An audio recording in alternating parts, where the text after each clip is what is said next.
이사야 33장은 이제 결론장인데 그 가운데 부분입니다.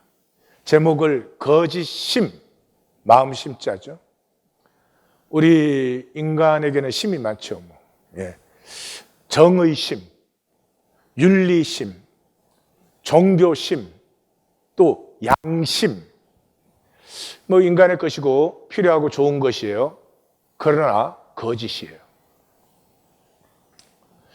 제가 이렇게 목회하면서들 보면요, 근거 없는 우월감을 가지고 있어요. 윤리적으로 사는 건 아무것도 없어. 거의 없어.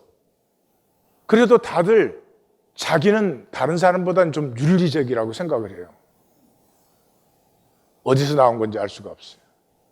또 교회 생활을 하는데 내가 볼 때 말씀을 따르고 말씀을 가꾸고 생명을 피우는 데는 거의 하지 않는 정도가 아니라 관심 자체가 없어요.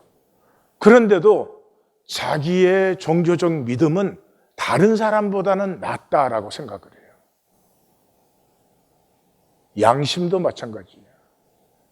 전혀 양심적으로 살지 않으면서 모든 것에 생각조차도 거짓되면서 뭔가 나는 다른 사람보다는 양심적이라는 이 근거 없는 우월감을 가지고 있어요. 거짓심. 본문은 의로우신 하나님의 심판을 얘기하고 있습니다. 시작하는 단락이 소멸되는 거짓과 다스림의 권세예요. 이건 어마어마한 부분입니다. 우리는 격금의 존재예요. 우리는 조건과 상황을 만들 수 없어요. 한 번 더 말씀드릴게요. 나의 조건과 상황을 내가 만들 수 없어요. 세상은 그것으로 우리를 속여놨어요. 그래서 성공하면, 힘이 있으면, 특별히 돈이 있으면 내 조건과 상황을 내가 내 마음대로 만들 수 있다라고 스스로를 속여요. 천만의 말씀이에요. 내 조건과 상황에는 나로부터 무수한 변수가 연결되어 있어요. 그 변수에서 또 무수한 변수가 연결되어 있어요. 그러므로 내 조건과 상황을 나는 절대로 만들 수 없어요. 우리는 격금의 존재예요. 격금의 존재라는 이 말 속에는 어마어마한 복이 들어있어요. 하나님은 조건과 상황, 현상밖에 창조를 못해요. 그런데 하나님이 창조하신 현상에서 그걸 창조하신 하나님의 뜻과 아름다움을 피워낼 수 있는 건 우리뿐이에요. 하나님은 이순신 장군을 만드실 수 있어요. 그러나 이순신 장군이 충무공이 되는 것은 이순신 장군이 스스로 살아야 되는 것이에요. 그러니까 어떻게 보면 하나님보다 우리가 더 복된 존재다, 이렇게 말할 수도 있어요. 하나님이 창조하신 현상, 그 현상을 창조하실 때 그 속에 들어있는 하나님의 뜻과 아름다움을 피워낼 수 있는 것은 우리다. 7절 시작이 모든 평화의 도모가 패하고 전쟁 돋우는 소리만 높아진다. 잘 보셔야 돼요. 모든 평화의 도모가 소멸되는 것은 능력이 부족해서가 아니에요. 평화 도모 자체가 거짓이기 때문에 소멸되는 것이에요. 이 세상이 평화를 말할 때 평화를 뜻한 적은 한 번도 없어요. 자유와 사랑을 선포할 때 자유와 사랑을 뜻한 적이 없어요. 미국도 독립선언서에서 모든 인간은 평등하다라고 1776년에 선언했지만 한 번도 평등한 적이 없어요. 왜 평화의 도모가 소멸되느냐? 거짓이기 때문에. 모든 교통과 조약이 끝나요. 교통과 조약은 인간 게임을 만드는 두 근간이에요. 그러니까 인간이 만들었던 게임 자체가 완전히 소멸되어요. 그때 성악과 인간의 가치가 소멸되어져요. 상식적인 일이겠죠? 우리는 맨하탄의 땅은 비싸. 저 아프리카의 땅은 더 싸. 땅이 달라요? 땅은 땅이지. 인간 게임이 만들어 놓은 거죠. 인간 가치도 마찬가지예요. 어떤 사람은 가치 있어. 어떤 사람은 가치가 없어. 인간 게임 안에서. 성공했다든지, 학력이 좋다든지, 무슨 조건과 상황을 따라서 가치를 정해놨어요. 그게 죽을 때 그 사람들이 그러면 다른가? 그 삶 자체가 무슨 진정한 가치의 디퍼런스를 만들어요? 성공한 사람은 정말로 귀하고 아름다워요? 아니죠. 인간 게임의 건강이 쓰러질 때 인간이 만들어 놓은 거짓 가치도 다 쓰러져요. 그래서 그때 땅은 슬퍼하고 쇠잔하는 땅이 돼요. 하나님이 땅을 창조하신 이유는 삶을 가꾸어내기 위해서. 그런데 거짓만 가꾼 그 땅은 쇠잔하고 슬픔이 가득해요. 그래서 레바논, 샤론, 바산, 갈멜, 이것 가장 비옥한 땅들이에요. 그 땅들까지 황폐해져 버립니다. 인간의 모든 도모가 멸망하고 자연까지 파괴되어 버려요. 왜요? 자연은 인간이 조금 전에 그랬죠? 그것을 창조하신 하나님의 뜻과 아름다움을 피워내는 게 인간인데, 인간이 그 하나님의 뜻과 아름다움을 피워내는 게 아니라 거짓과 자기 욕심만 피워내니까 모든 것을 망가뜨려요. 자기를 망가뜨려요. 자식을 망가뜨려요. 삶을 망가뜨려요. 이 세계를 망가뜨려요. 바울은 잘 표현해주고 있죠. 피조물이 허무한 데 굴복하는 것은 자기 뜻이 아니요 오직 굴복하게 하시는 이로 말미암음이라. 이중 뜻이죠. 마귀의 거짓인데 그것을 허락하신 하나님의 섭리가 거기에 같이 있어요. 그 바라는 것은 피조물도 썩어짐의 종로로 던져서 해방되어 하나님의 자녀들의 영광의 자유에 이르는 것이라. 피조물이 바라는 것을 또한 하나님이 바라고 계시니까 여기도 이중이에요. 무엇을 바라고 있어요? 인간이 하나님의 자녀의 영광의 자유. 영광의 자유. 내가 내 조건 상황 만드는 게 아니라 내가 뭐 얼마나 큰 집에 사느냐, 돈을 얼마나 갖고 있느냐, 그것이 아니고 그런 조건과 상황을 허락하실 때 그 안에 들어있는 하나님의 뜻과 아름다움을 피워낼 때 인간은 자유한 다스림의 존재이고, 이때 인간뿐만 아니라 온 피조물이 아름답게 영광스럽게 피어나는 것이죠. 10절에서 12절은 심판은 거짓의 완전한 소멸이다. 10절에서 이제 내가가 3번이나 반복되죠.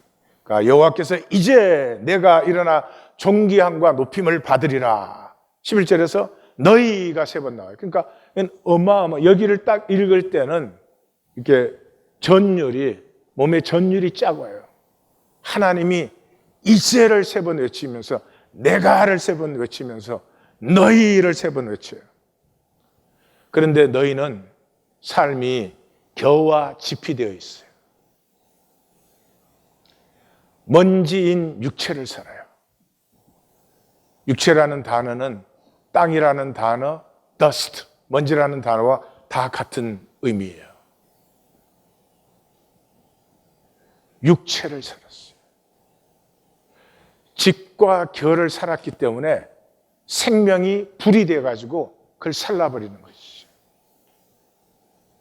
하나님이 생명이시고 생명은 실제예요.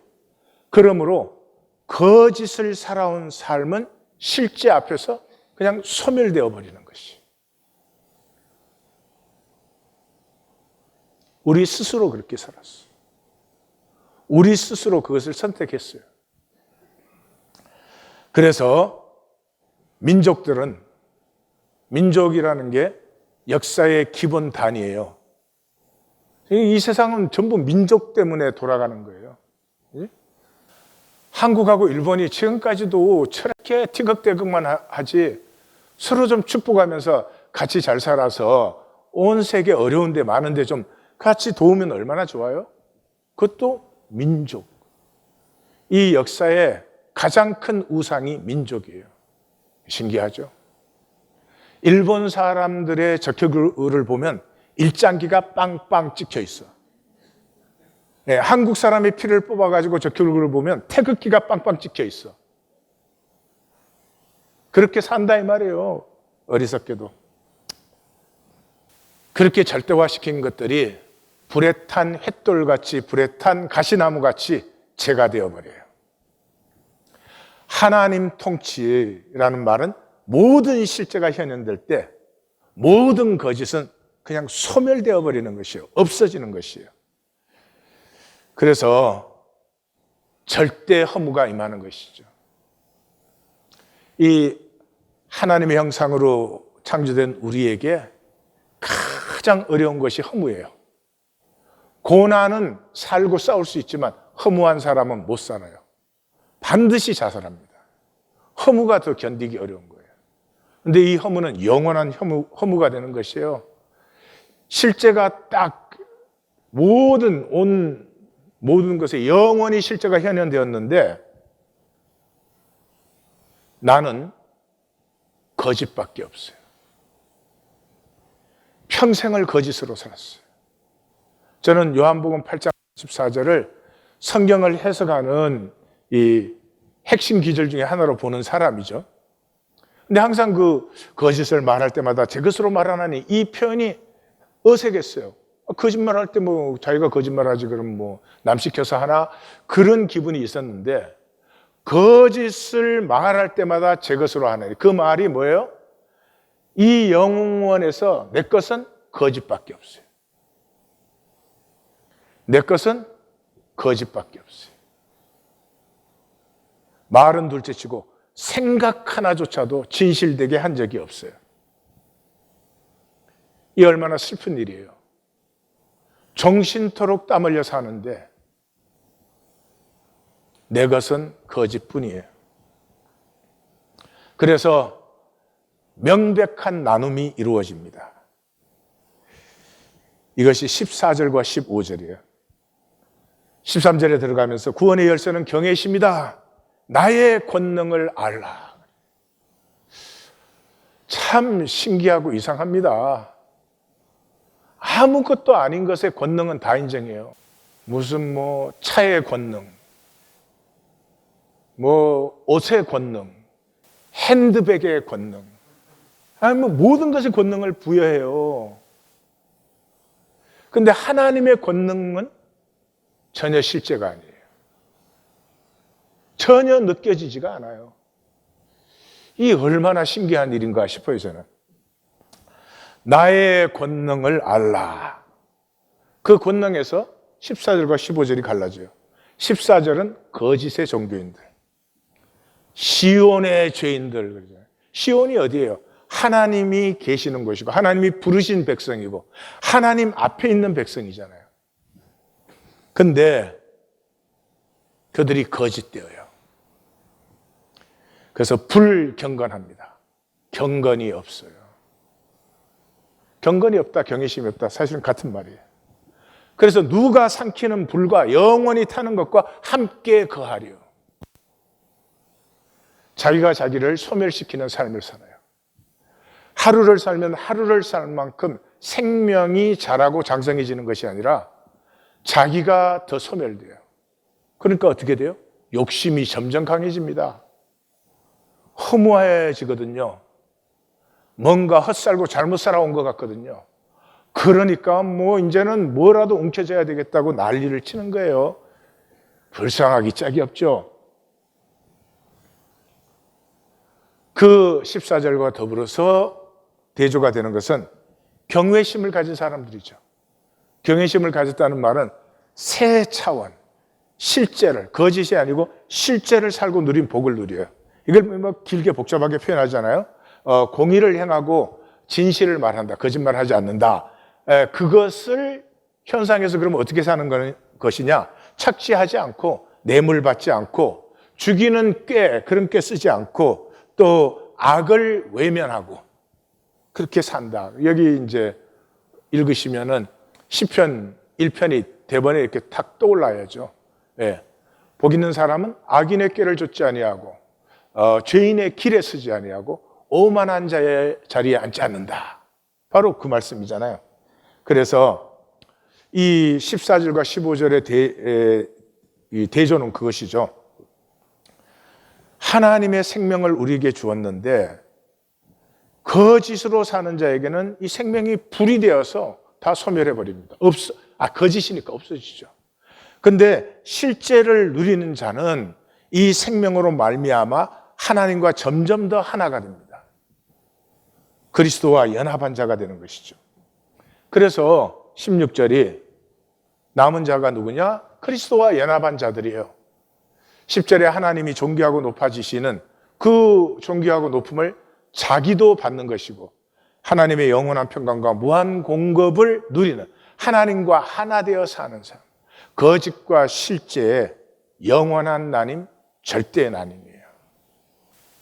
그러므로 심판은 하나님이 하시는 게 아니에요. 심판대 앞에 불러놓고 너 뭐 잘했냐 이런 거 아니고 심판은 실제가 현현될 때 거짓은 자동적으로 소멸되는 것이에요.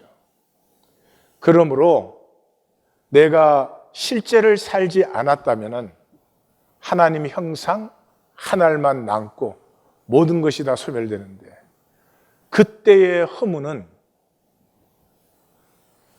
존재 전체의 허무예요.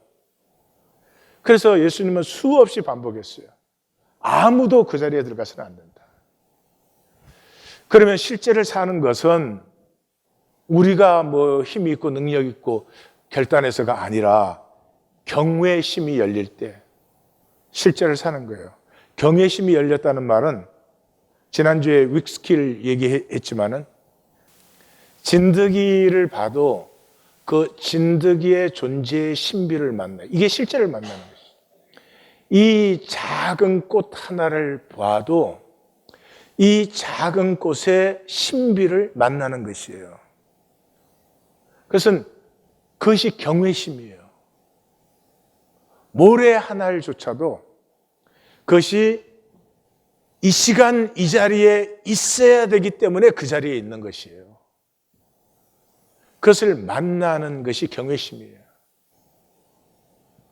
삶을 자유케 하고 하나님의 그 상황을 만드신 하나님의 아름다움과 뜻을 피어나게 해줘요. 내 삶에서 만난 모든 조건과 상황, 모든 사람은 이 사람이 손해냐 이익이냐 그렇게 보는 사람은 아무것도 못 누려요. 그 모든 만남 속에는 결국은 합력하여 선을 이루어서 피어내는 하나님의 뜻과 아름다움이 들어있다 하는 것을 봐야 돼요. 근데 그건 내가 볼 수 있는 게 아니에요. 경외심이 열려야 돼요. 근데 경외심은 어떻게 열려요? 말씀의 세계를 만날 때. 이 성경은 종교 경전이 아니에요. 이 종교 경전으로 읽는 사람은 이 글자를 해석해내요. 글자를 해석하는 게 뭐예요? 다른 글자를 덧붙이는 거예요. 그러니까 막 갖다 붙이기에 도사예요. 이 성경은 종교 경전이 아니에요. 우리는 현상 세계를 살고 있잖아요. 그러면 현상 세계는 현상 세계 자체로 절대로 있을 수가 없죠. 안 보이지만 본질이 있기 때문에. 그 본질 세계를 알려주는 거예요. 요시간 말로는 계시한다. 우리가 볼 수 없고 알 수 없는 본질 세계를 열어 보여주는 책이에요. 그러므로 성경을 읽으면은 이 성경 안에 있는 이상한 세계, The strange world in the Bible, 이상한 세계를 만나는 것이에요. 그 세계를 만날 때 저절로 경외심이에요. 현상은 전부가 서로 컨트롤 하려고 그러잖아요. 이용하려고 하잖아요. 그러나 본질 세계는 이용할 수가 없고 컨트롤될 수가 없어요. 그 자체의 본질의 아름다움과 신비를 이것이 나타내고 있기 때문에 인간의 최고의 복은 경외심이 열리는 것이에요. 조지 오웰의 카탈로니아 창가를 좀 나누겠습니다. 카탈로니아는 스페인의 주 이름이에요. 이 주의 수도가 바르셀로나예요. 바르셀로나. 근데 스페인 내전은 1936년에서 39년까지 이 3년간의 전쟁인데 이것이 20세기를 결정했어요. 여기에서부터 이 20세기의 냉전이 나온 것이고 20세기의 그 사상적 근간이 되고 그런 것인데 이 조지 오웰이 사실은 제일 처음 쓴 작품이고 저는 제일 좋아해요. 1984년이나 애니멀 팜보다 더 좋아하는데 이 르포타주라고 그래요. 르포타주라는 문학 형식은 분명히 소설인데 신문 기사처럼 써요. 그래서 어떤 사건을 사건 중심으로 보여주는 것이 아니라 인간 중심으로 보는 사건이라고 말할 수 있어요. 근데 이제 스페인 내전이 공화주의와 이 프랑코라고 하는 장군, 독재 장군과 그 세력과의 싸움인데 사실 그 공화정이 이제 사회민주주의 정부였어요. 제2공화정이었죠. 그런데 이제 프랑코가 그게 쿠데타를 일으킨 것이에요. 근데 이 프랑코 쪽은 독일과 이탈리아, 그때 독일 나치와 이탈리아 파시즘이 후원을 하고 카톨릭 교회가 그 편이고 인류 역사의 교회는 항상 권력의 시녀였어요. 진리의 시녀였던 적이 한 번도 없어요. 사도 공동체 시대를 벗어나서는 없어요. 그리고 물론 이 사람들은 이제 부르주아 쪽이에요.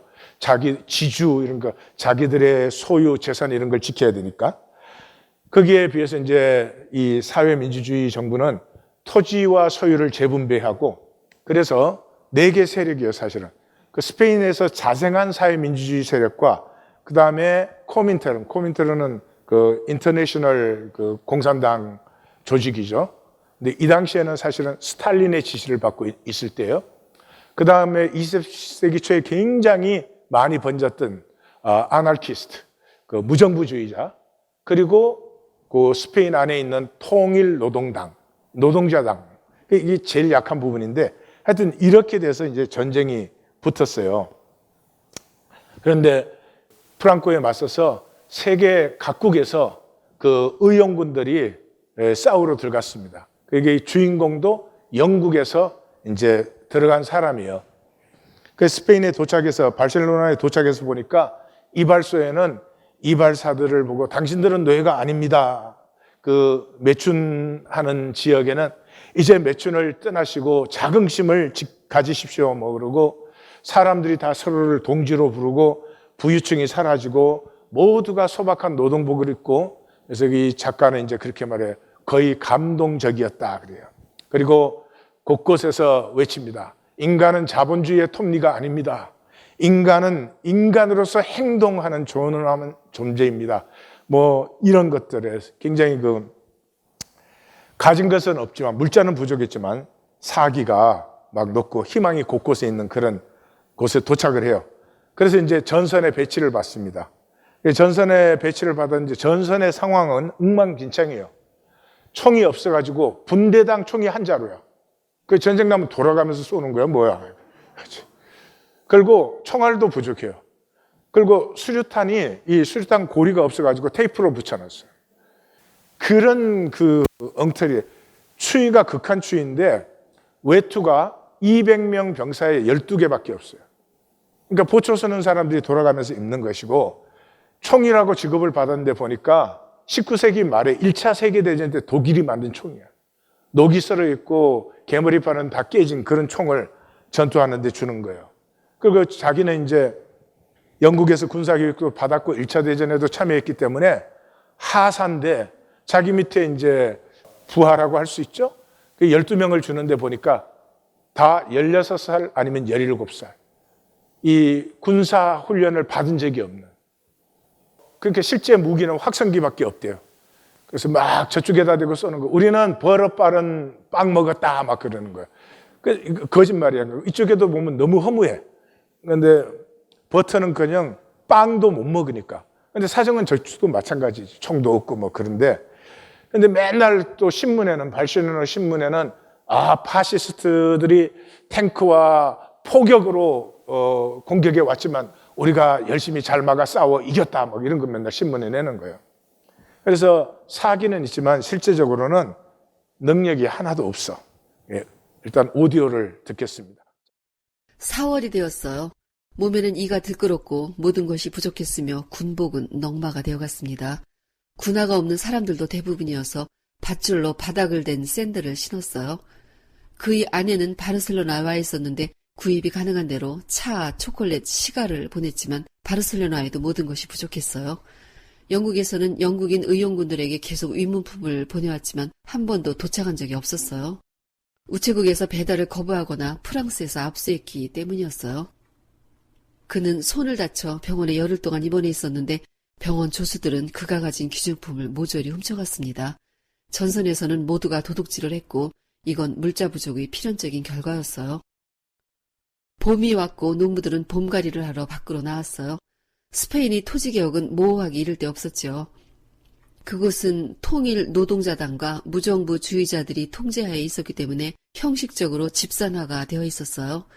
지주들은 사라졌고 농민들은 자신이 밭을 경작하며 만족했습니다. 농민들은 전쟁을 무의미하게 생각했고 전쟁 때문에 물자가 부족해서 힘들었지만 그래도 군인들에게는 친절했어요. 그건 지주들이 돌아오는 걸 막아주는 사람이 군인들이라고 생각했기 때문이었죠.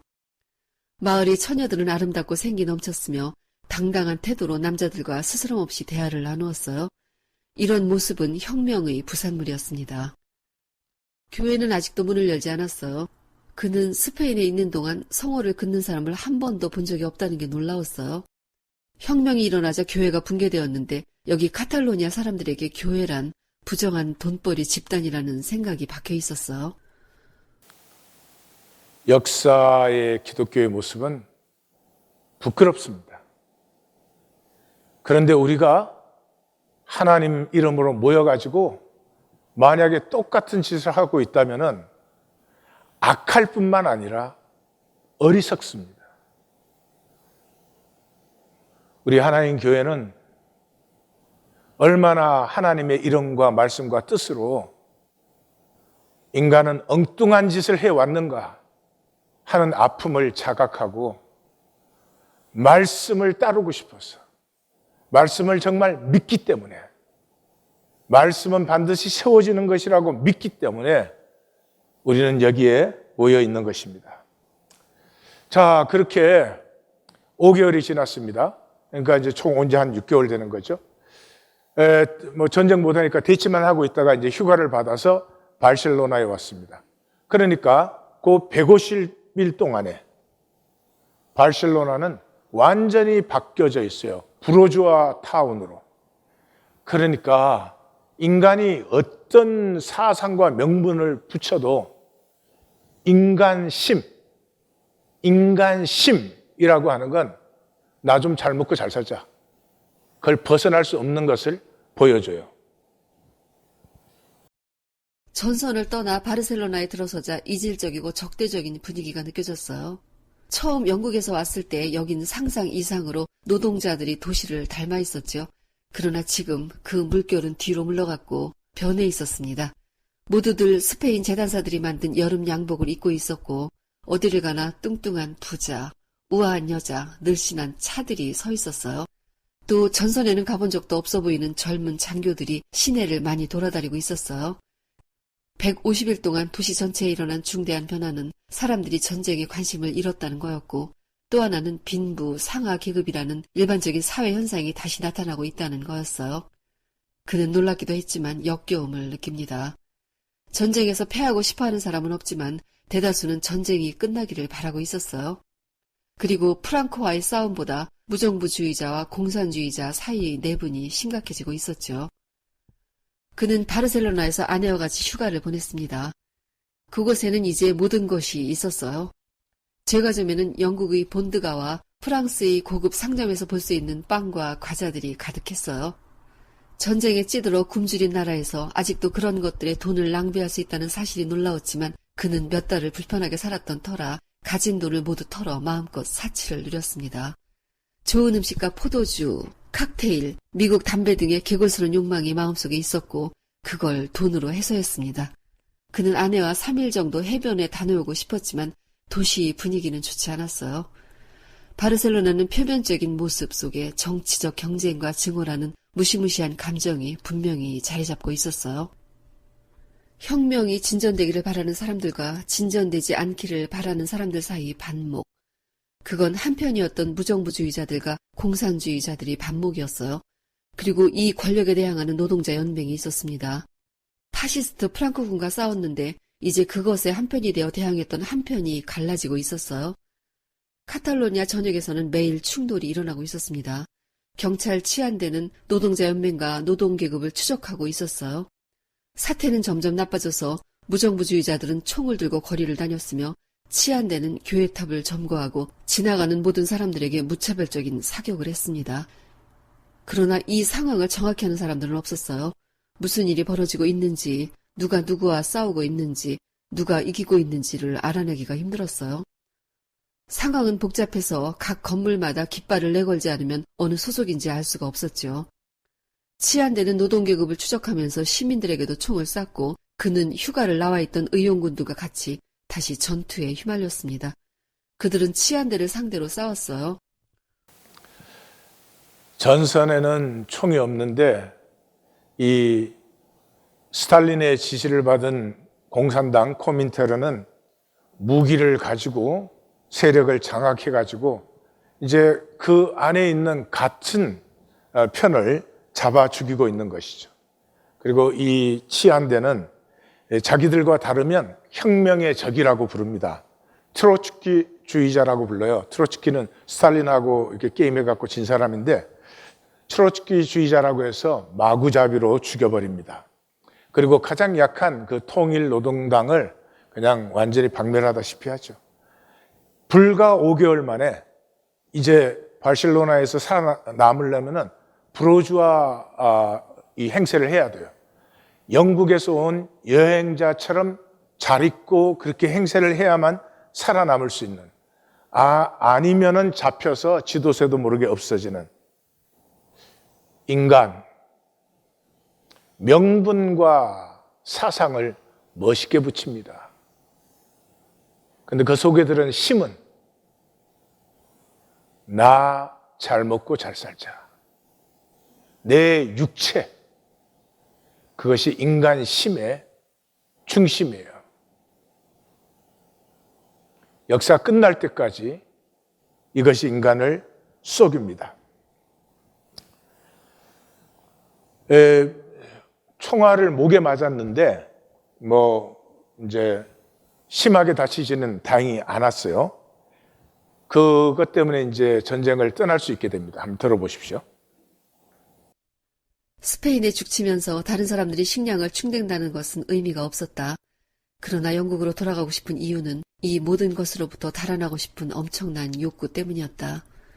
정치적 의심과 증오가 뒤섞인 끔찍한 분위기로부터, 무장한 사람들이 떼지어 몰려다니는 거리로부터, 공습, 참호, 시끄러운 전차, 우유를 안 넣은 차, 담배 부족으로부터 벗어나고 싶었다. 스페인과 관련된 모든 것으로부터 이제는 떠나고 싶었다. 의사들은 그가 의학적으로 전투 부적격자라고 확인해 주었고 그는 제대증을 받았습니다. 그걸 받기 위해서 바르바스트로까지 가야 했어요. 받는 과정이 복잡했지만 29사단 직인이 찍힌 증명서에는 무능이라고 적힌 의사의 증명서가 포함되어 있었어요. 이제 마음대로 영국으로 돌아갈 수 있게 되었습니다. 자유의 몸이 되자 스페인을 제대로 볼 수 있을 것 같았어요. 전에는 잠깐 지나가면서 보았던 바르바스트로를 하루 지체하면서 자세히 보았습니다. 군인이었을 때는 전쟁의 일부로 보았지만 이제는 달라 보였어요.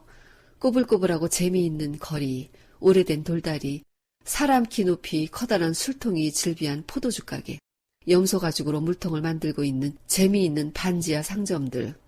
스페인은 전쟁 전에 유럽 나라들 가운데 그의 상상력을 가장 강하게 사로잡던 나라였어요. 마침내 오긴 했지만 전쟁을 해야 했고 지금 이 북쪽의 한 귀퉁이만 본 것이 아쉽게 느껴졌습니다. 바르바스트로는 조그만한 타운인데 너무 예쁘고 참 아름다운 데인데 전쟁이라는 이념을 가지고 들어갔을 때는 그건 하나도 못 보고 하여튼 적을 잡아 죽여야 된다는 것밖에 생각하지 않았죠. 그것이 쓰러지고 나니까 비로소 얼마나 따뜻하고 아름답고 참 재미있는 마을인가 하는 것이 보이죠. 우리의 거짓심만 아니면 이 세상은 참으로 아름답고 좋은 곳이에요. 내 조건은 더 좋아야 돼. 내 조건은 너보다 우월해야 돼.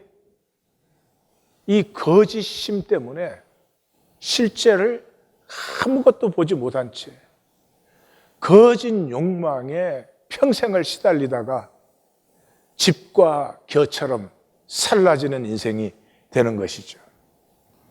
영국에 돌아옵니다. 영국은 참 안정되어 있습니다. 들어보십시오. 다시 영국으로 왔다. 영국 남부는 아마도 세상에서 가장 산뜻한 풍경을 지닌 고장일 것이다. 그쪽을 지날 때 특히 열자의 편안한 쿠션 위에 앉아 평화롭게 배 멀미로부터 회복되고 있을 때는 어딘가에서 무슨 일이 벌어지고 있다는 느낌이 전혀 들지 않는다. 일본의 지진, 중국의 기근, 멕시코의 혁명. 그러나 걱정하지 말라. 내일 아침이면 현관에 우유가 놓여있을 것이고 금요일에는 뉴 스테이츠먼이 나올 것이다. 이곳은 내가 어린 시절 알던 영국 그대로였다. 모두가 영국의 깊고 깊은 잠을 자고 있다. 나는 때때로 우리가 폭탄의 굉음 때문에 화들짝 놀라기 전에는 결코 그 잠에서 깨어나지 못할 것 같다는 두려움에 사로잡힌다. 인간 본능을 참 잘 표현해주고 있죠. 이제 영국으로 돌아오니까 이 안락한 버블 속에 딱 들어왔습니다. 모든 것이 편하고 모든 것이 너무나 좋습니다. 거기까지면 얼마나 좋겠습니까? 근데 뒷골이 땡겨요. 뭐요? 심판이 있을 것 같이. 조건과 상황이 마음대로 되면은 그냥 편안하고 좋을 것 같죠. 그러면 독재자들이 제일 행복하겠죠. 그런데 독재자들의 심리가 제일 불안하고 제일 불행한 삶을 살아요. 왜요? 누가 말해주지 않아도 뒷꼭지가 땡겨요. 심판이 있을 것이라는 것을. 예.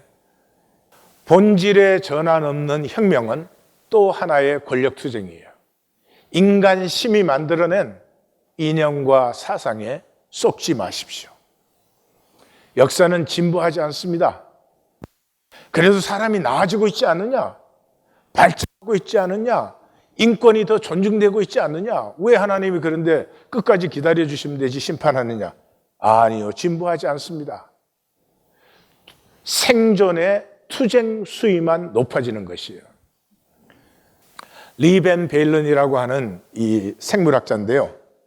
이 붉은 여왕의 역설이라는 이론을 만들어냈어요. 붉은 여왕의 역설이라는 것은 이 이상한 나라의 앨리스의 후속편이 겨울나라의 앨리스거든요. 그 작품에서 이런 장면이 나와요. 앨리스와 붉은 여왕이 막 달리는데 앨리스가 갑자기 질문해요. 여왕님, 이렇게 죽어라고 달리는데 왜 제자리죠? 그래요. 그러니까 붉은 여왕이 말하기를 제자리에 남아 있으려면 죽으라고 달려야 돼요. 그럽니다. 예. 생존 경쟁의 그 투쟁 수위만 높인 것이에요. 이 리벤 베일러는 이것을 난초와 나비 연구에서 발견했어요. 예, 난초꽃의 꿀을 먹는 나비가 이제 꽃에 앉아서 대롱을 넣어서 꿀샘에 넣어서 이게 꿀을 빨아먹어요. 그런데 이제 대롱이 짧을수록 몸을 많이 애를 써야 되니까 나비의 대롱이 점점 길어져요. 그래서 대롱이 길어지니까 꽃가루를 하나도 묻히지 않고 꿀을 다 빨아먹을 수 있어요. 그러면 꽃가루를 나비 날개에 묻히지 못하면 수정이 안 되는 거죠. 그러니까 나비의 대롱이 길어지는 만큼 이 난초의 꿀샘이 깊어지는 거예요. 그래서 최고 긴 것은 25cm예요. 우리는 우리 대롱을 길게 만들었다고 자랑하는데 그동안의 꿀샘도 깊어진 거예요. 사실은 새끼 밥 먹기 힘들던 조선시대에 훨씬 마음 편하고 잘 살았어요. 훨씬 더 윤리적이었고 사람답게 살았어요. 지금 뭐 발전했다 그러는데 사기꾼 아닌 사람이 있을까? 그래서 속이는 게 일상이 되어 있어요. 아무것도 아닌 거, 표정 하나. 그냥 뭐 아침 밥 먹은 거 한마디 하는데도 다 이미지 만들기예요. 불쌍하지 않아요? 거듭남은 전혀 다른 차원이에요. 같은 차원에서 뭐 종교를 가지다 이런 게 아니에요. 현상의 선과 악은 거짓으로 본질적으로 차이가 없어요. 현상에서 내가 얼마나 선하게 살았느냐, 악하게, 본질적으로 차이가 없어요. 외계인이 지구에 와서 보면 본질적으로 똑같은데 무늬가 다르다고 해서 싸우고 있는 거예요. 정의와 공의의 실제는, 정의와 공의는 실제의 열매예요. 우리가 만드는 것이 아니고요. 실제가 나타나면 저절로 피어나는 것이에요. 그래서 기다림밖에 없는 거예요. 기다릴 수밖에 없는 거예요. 혁명가가 막 이렇게 흥분해가지고 스승을 찾아왔어요. 스승한테 항의했어요. 우리가 이렇게 피 흘려서 오늘날 민주주의가 이루어지고 이렇게 인권이 허락되지 않았습니까? 막 그러고 소리 지르니까 스승이 예 그렇죠. 그렇고 말고죠. 이제 그러니까 그 혁명가가 그런데 왜 당신은 행동하지 말라. 행동하는 것이 무의미한 것이라고 그렇게 가르칩니까? 그러니까 스승이 예 바람이 안 불어도 나뭇잎은 떨어지니까요. 예. 바람이 불면 낙엽이 잘 떨어지기도 하지만 바람 안 불어도 낙엽은 떨어지는 것이지. 우리가 뭘 만든다는 착각. 내 삶, 내가 만들어야 된다는 이 거짓에서만 자유하면 아까 바르바스트로를 그 아름다움을 본 것처럼 내 조건과 상황이 어떠하든지 그 안에 담겨진 내 삶은 아름다운 것이고 이 신실하고 어르신 하나님 안에서 반드시 합력하여 선을 이루는 자리로 나아가는데 그것을 다 패해버려. 내가 내 조건 만들어야 되니까. 니보다 잘나야 되니까. 이것을 어떻게 해? 이것을 어떻게 해? 이것이 누려지는 유일한 길이 이제 경외심인데요. 경외심은 실제가 실제인 것이에요. 그냥 실제를 만나면 이 꽃의 실제를 만나면 이 꽃의 아름다움과 귀함을 보게 되는 거죠. 경외심은 나의 가장 깊은 중심, 하나님의 형상이 열렸고 하나님과 통하는 것이죠. 그래서 이 버블이 절대화되었던 것이 쓰러지는 것이에요. 내가 인간 게임에서 얼마나 유능하냐 그런 게 더 이상 중요하지 않고 이 모든 조건과 상황 속에서 나는 누구로 피어나고 있는가? 나는 어떤 사람이 되어가고 있는가? 내가 주님 앞에 설 때 나는 누구인가? 이런 것이, 이런 실제가 회복되는 것이죠. 이 경외심의 제일 적이 종교심이에요. 비슷하기 때문에 썩여요. 그런데 종교심은 나 중심이에요. 경외심은 하나님 중심이에요. 종교심으로는 종교생활밖에 못해요. 종교생활을 한다는 말은 사람밖에 안 보여요. 사람들이 나를 얼마나 인정하나? 이 집단 속에서 내 위치가 어디냐? 뭐 이런 것밖에는 안 보여요. 전혀 생명 실제를 못 누려요. 한 번 더 강조하겠습니다. 조건과 상황을 난 만들 수 없고 하나님이 주셨는데 그 조건과 상황을 만드신 하나님의 뜻과 아름다움은 그 조건과 상황 속에 들어있어요. 그래서 조건을 내가 바꾸는 것이 아니라 내가 겪어야 하는 조건 속에서 하나님의 뜻과 아름다움을 피워내는 이 실제를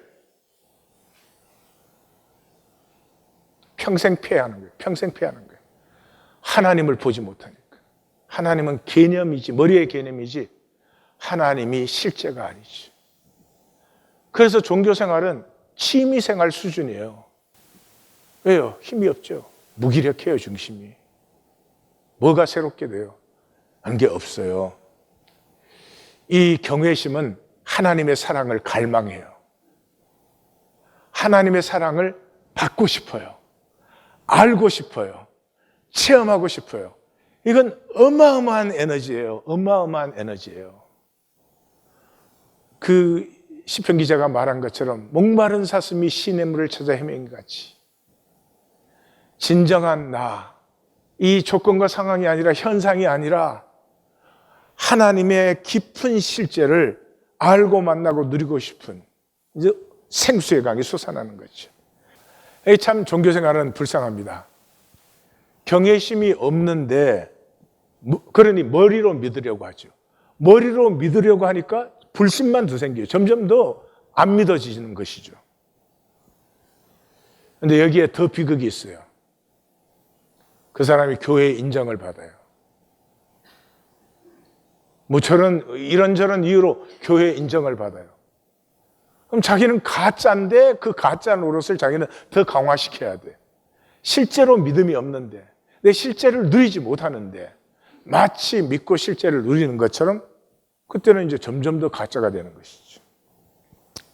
구원은 하나님은 자기에게 나오는 자를 절대로 배척하지 않습니다. 자기에게 나오는 자를 배척하는 것은 하나님의 본성에 없어요.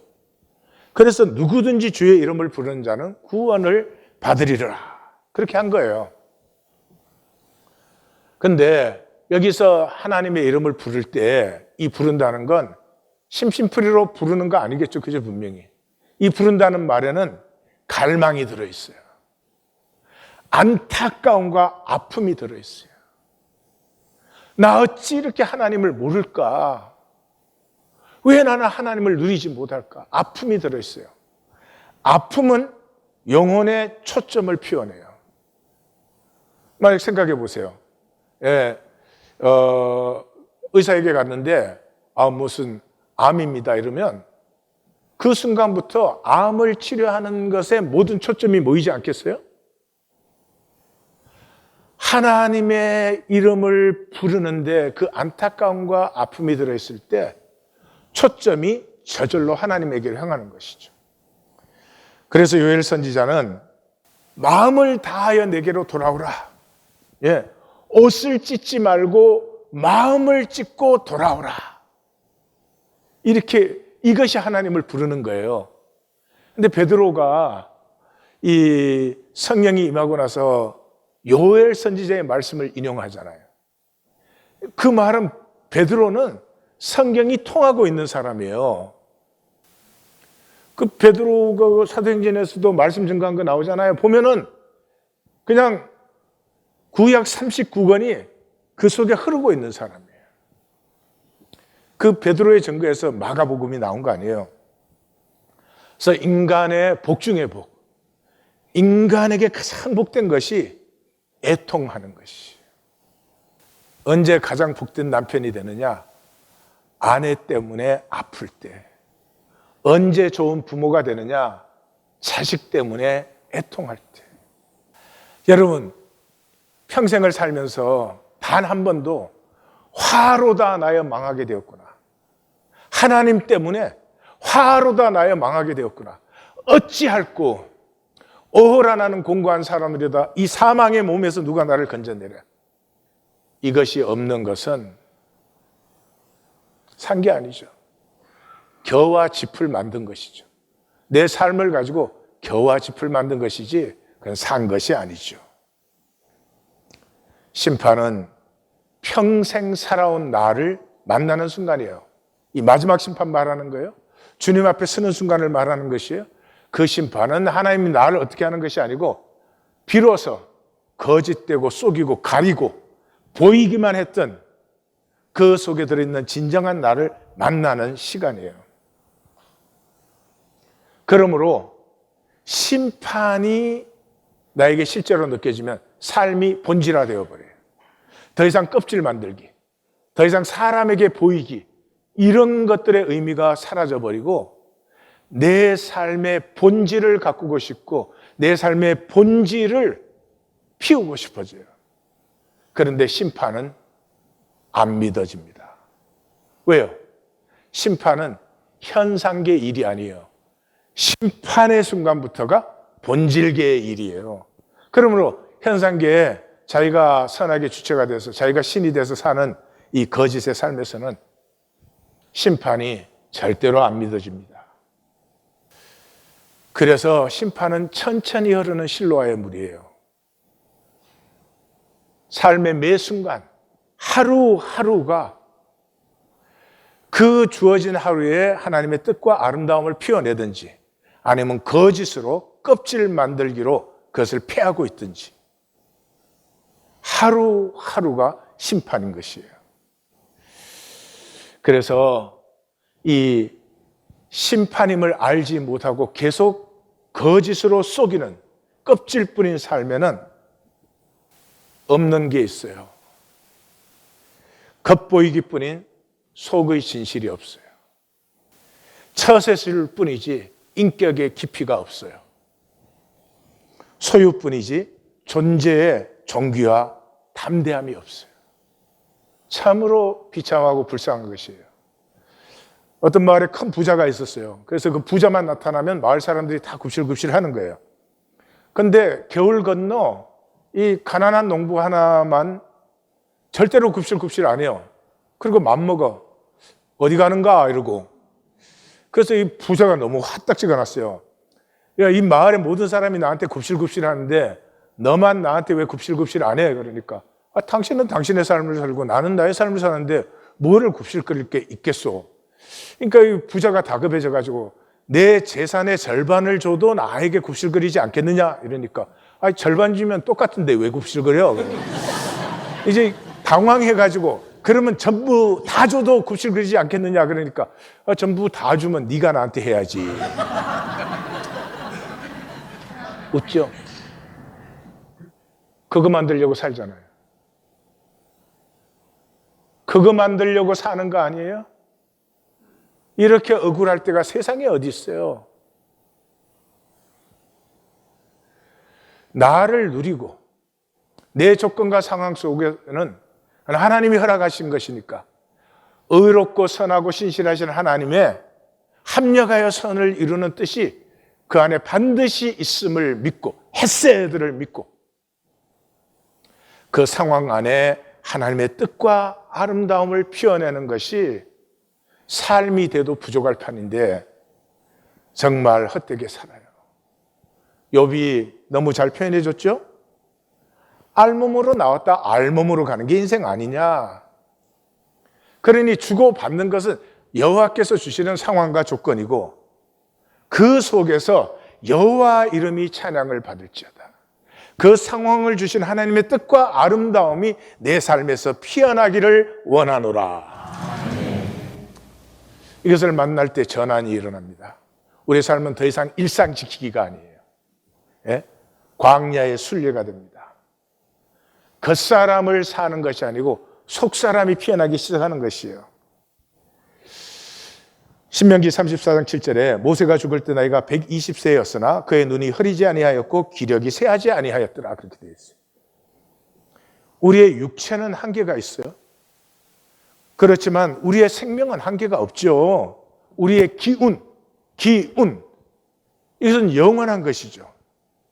물론 육체 속에 담겨 있기 때문에 육체의 쇠함과 폐함에 영향을 받지만은 기력과 시력이 쇠하고 흐리지 않는 것이죠. 온 세상이 원하는 것이에요. 하나님이 주신 것이에요. 이것이 회복될 수 있는 길이 1820 데일리 브레드예요. 1820 데일리 브레드는 임재잖아요. 두세 사람이 내 이름으로 모인 곳에 나도 그들 중에 있으니까. 임재 안에서, 임재는 실제잖아요. 경외심이 열리는 것이죠. 경외심이 열리면서부터 헤세드를 누려요. 어떤 조건과 상황을 만드는 것이 아니라 주신 조건과 상황 안에서 아름다움과 하나님의 뜻을 피워내는 하나님의 헤세드.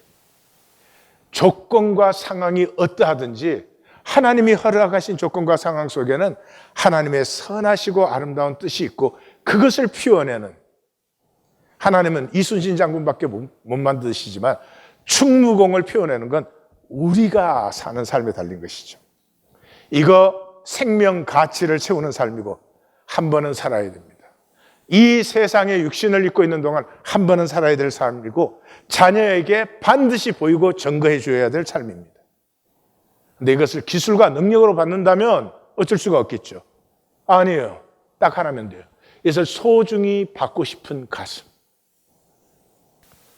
하나님의 헤세드를 받고 싶은 갈망하는 마음만 있으면 얼마든지 부어주시는데 왜 우리의 마음의 중심을 거짓 욕망에다가 집어 던지겠어요? 우리의 유한과 불안, 두려움으로 우리에게는 종교심이 있습니다. 하나님을 인식하고 찾게 하는 유용한 것입니다. 그래도 종교심은 인간의 것입니다. 하나님을 알고 사랑하고 하나 되면 경외의 심에서 만나는 것입니다. 종교에 쏙지 말고 종교에 머무르지 마십시오. 우리는 모든 선의를 말하고 원하고 심지어 혁명을 일으키지만 인간의 것은 인간을 초월시킬 수 없습니다. 인간 본성 속에 내재하는 거짓 때문입니다. 여호와의 선하심을 맛보아 아십시오. 경외심이 열리기를 갈망하십시오. 우리 간절히 함께 기도하겠습니다.